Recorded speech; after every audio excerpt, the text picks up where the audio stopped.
Finally, you have reached the end of this course.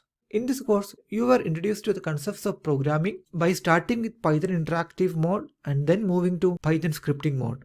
So you have learned about numbers, basic mathematical operations, strings and characters, about the usage of variables and their namings, the ways to save and execute Python programs in scripting mode, and finally you have learned about the ways to get input from the user by using the input function and display output to the user by using the print function.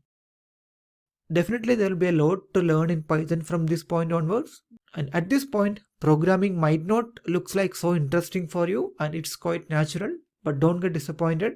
Go ahead and learn further. When you learn more and more features of programming and practice it, it will be more interesting for you. We will be publishing continuation courses for this course, and keep watching our website at joseph.academy.